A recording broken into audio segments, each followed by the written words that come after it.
Olá, amigos investidores, estamos de volta para mais um vídeo. No vídeo de hoje, a gente vai falar sobre o Fiagro FGAA11 da FG/A e vamos falar do relatório do mês de maio, que trata dos dividendos que foram pagos agora no mês de junho, que demorou a sair, diga-se de passagem, demorou muito a sair. Nos meses passados estava saindo mais ou menos no meio do mês e agora resolveram lançar na última semana do mês e a gente está trazendo para vocês hoje, ainda está quentíssimo para vocês esse relatório aqui nessa quinta-feira. A gente, antes de começar no relatório, vai passar mais algumas informações, alguns números importantes para vocês. Nos últimos 12 meses, o fundo distribuiu um dividend yield equivalente a 16,13%, o que é um yield muito bom, considerando que aqui é isento de imposto de renda. Porém, contudo, todavia, o fundo está com P sobre VP de 0,88. O que significa isso? Significa que o fundo está com 12% de desconto. 12% de desconto é um desconto muito bom. Aí você combina, esse yield está muito bom, esse desconto está muito bom, eu vou entrar com certeza que vale a pena. Se atente ao seguinte detalhe, com esses 12% de desconto dele, o que eu gosto sempre de fazer é considerar esse dividend yield se a cota do fundo estivesse no valor patrimonial, ou seja, se o P sobre VP estivesse 1, que eu considero sempre mais justo isso. Nesse caso, o dividend yield dos últimos 12 meses não estaria 16%, estaria 14,26%. E pessoal, eu fiz umas contas das taxas do portfólio do fundo, eu provei que esse fundo é um fundo middle risk, ele não é nem high yield, nem high grade. Por isso que a gente pode considerar que esse yield de 14,26%, colocando a cota no valor patrimonial ainda, é um yield muito bom. Afinal, o fundo é um fundo middle risk, não é high yield assim como a maioria dos fiagros, e está pagando um dividend yield equivalente à maioria dos fiagros. Alguns fiagros pagam mais? Sim, pagam mais, mas por quê? Porque estão com algum problema, estão com um desconto muito maior. E quando você, por exemplo, faz exatamente o que eu fiz, puxa ele para o valor patrimonial, acaba às vezes o yield estando até menor aqui do que o FGAA. O último dividendo pago por ele foi novamente 10 centavos e meio, o que também é um dividendo interessante. Não vou dizer que é top, porque a maioria dos fiagros está pagando nessa faixa. Mas só que tem que ver que vários deles, a maioria deles são high yield, pagando 10, 11 centavos. E ele aqui está pagando 10 centavos e meio, está no meio mais ou menos, e é um fundo middle risk. Esses 10 centavos e meio equivale a um yield do mês de 1,20%, o que novamente é um yield muito bom, porque os fundos high yield estão pagando entre 1,10 e 1,20% ao mês, sendo high yield. E aqui, como eu falei, é middle risk. Entramos aqui no relatório do mês de maio, que trata dos dividendos que foram pagos no mês de junho, como eu já falei para vocês, e vimos aqui para o comentário do gestor. Então é muito importante esse comecinho aqui que ele fala: a vida segue sem sustos com a carteira. Ou seja, basicamente, em outras palavras, ele diz: ninguém está devendo ao fundo, ninguém está dando calote no fundo, ninguém está pedindo postergação de dívida, ou seja, não está pedindo waiver, então está tudo muito bem com o fundo. Outra coisa importante que eles citam para você ver como o relatório sai atrasado, porque essa questão aqui da reunião do Copom, que resolveu manter a Selic de 10,5% ao ano, aconteceu semana passada. E eles já estão colocando aqui no relatório do mês de maio. A gente tá falando do relatório do mês de maio, não é de junho não. Uma coisa que aconteceu já depois do meio do mês de junho, está sendo citada aqui no relatório. Essa decisão do Copom de manter a taxa Selic em 10,5% ao ano é boa para o fundo. Por que é boa para o fundo? Porque o fundo, para quem não sabe, ele é um fundo basicamente indexado a CDI. Então, se manter essa taxa alta de juros, como ainda está 10,5% é uma taxa alta, então é bom para o fundo, porque vai manter os juros que ele recebe da CRAs num valor elevado, logicamente os dividendos vão continuar elevados. Então a tendência é que mantenha esse dividendo de 10 centavos e meio ou até suba um pouquinho, e se cair, cai no máximo para 10 centavos. Porque se tivesse caindo ainda a taxa de juros, que poderia acontecer em breve, esse patamar de dividendos não ser mais sustentável e ele começar a pagar, por exemplo, 9 centavos. E agora não. Agora a tendência é que fique 10,5, no máximo caia para 10, mas pode até subir para 11, quem sabe. Novamente eu mostro isso aqui que eu sempre mostro todo mês, mas eu acho importante trazer para vocês, novamente destacando os dois maiores devedores. A Alcoest, o número 1, maior devedor do fundo, com quase 18% do patrimônio líquido do fundo atrelado a esse devedor, e mais 14,2% da WD, totalizando 32% do patrimônio líquido. É muita coisa, pessoal, muita coisa. Cerca de 1/3 da carteira do fundo total está atrelado a esses dois devedores. Mais uma coisa que eu trago para vocês, que é recente, eu assisti uma live dos gestores e eles disseram que esses dois devedores, eles confiam muito. A Alcoest e WD já faz negócio com a gestora, não com o fundo, porque o fundo é relativamente recente, há muito tempo. O fundo é que é novo, o fundo não tem nem 3 anos, mas a gestora já tem uns 20 anos. Essa Alcoest e a WD já são parceiras, digamos assim, da gestora há muito tempo, e eles confiam plenamente nesses dois devedores. E eles consideram que, apesar dessa concentração nesses dois ativos, nesses dois devedores, foi uma oportunidade deles terem concentrado aqui dívida nesses dois, porque eles confiam muito nesses dois devedores. E para quem quem não sabe, os dois são do setor sucro-alcooleiro, açúcar e etanol. Ou seja, um setor que está voando baixo, um setor que está sem problema já faz um bom tempo. Então, por isso, combinando eles confiarem nesses dois devedores e o setor está muito bem, então fica claro para eles, por exemplo, que não vai ter problema com esses dois pagadores. Mas eles esperam, em algum tempo, com novas emissões, aumentar a diversificação do fundo e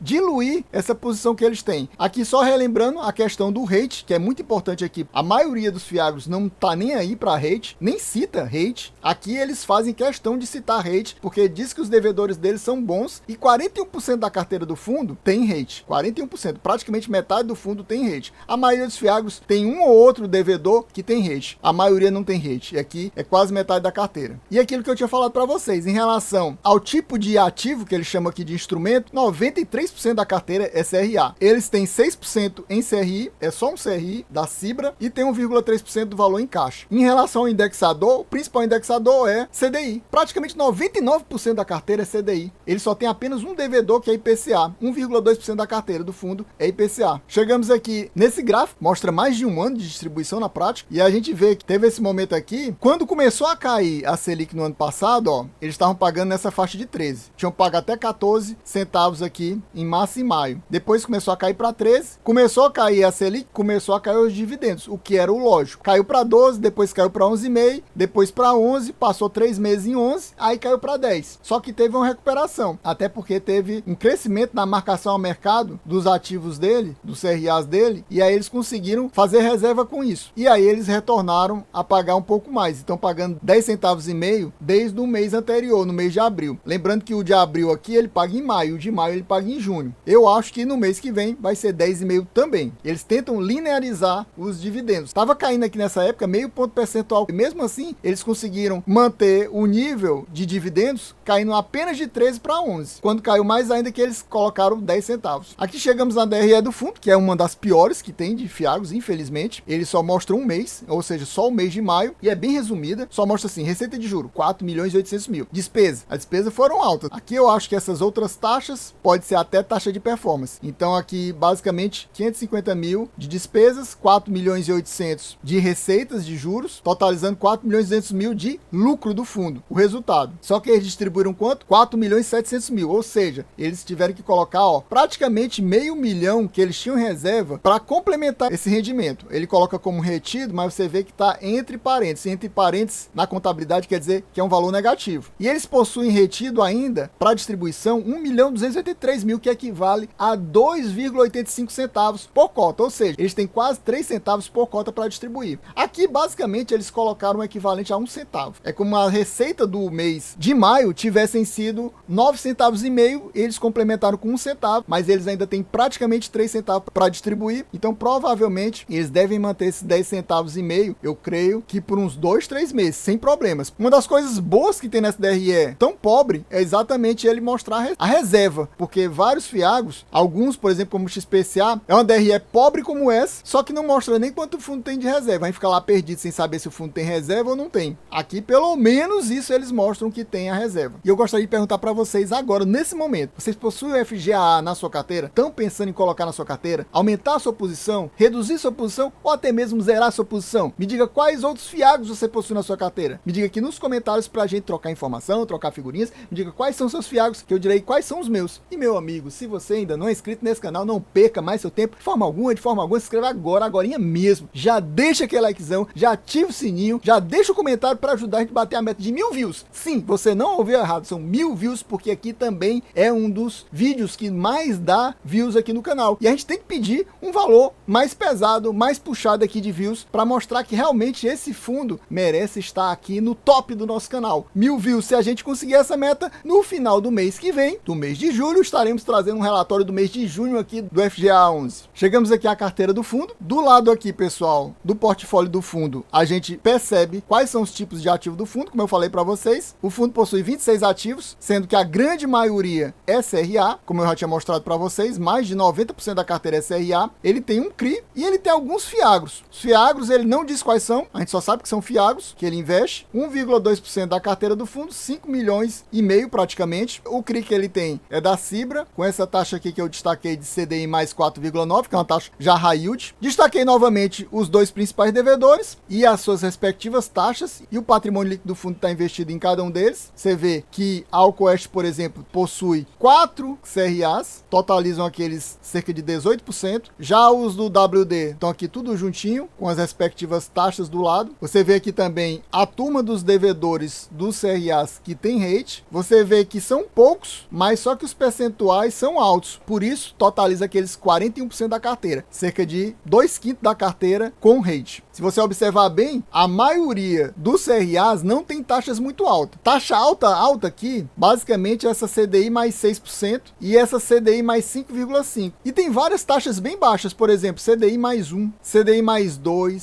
CDI mais 2,75, CDI mais 1,5, que exatamente aquelas que tem rate, ó, normalmente pagam taxas baixas, ó. Olha aí, CDI mais 2, CDI mais 2. Por isso que no final das contas, nas minhas contas, a taxa média do fundo ficou CDI mais 3,5%. Pessoal, é uma taxa muito middle risk mesmo. E você vê que ele ainda possui cerca de 9 milhões, quase 9 milhões e meio, 2,2% do patrimônio em caixa do fundo. Aqui você observa todos os indexadores e respectivas taxas. Aqui você vê o valor investido em cada um desses devedores e do lado aqui os patrimônio líquido investido em cada uma dessas dívidas. Pessoal, então a gente vai ficando por aqui. Espero que vocês tenham gostado. Quem gostou já sabe, se não for inscrito, inscreva agora mesmo. Já deixa aquele likezão, já comenta aqui para ajudar a gente a bater a meta de 1000 views. Sim, 1000 views. Se batermos essa meta de 1000 views no finalzinho do mês de julho, estaremos trazendo o relatório do mês de junho aqui do FGA 11. E aproveite para ver aqui embaixo, acompanhar mais um vídeo aqui do nosso canal. É isso aí, valeu, até a próxima e fui!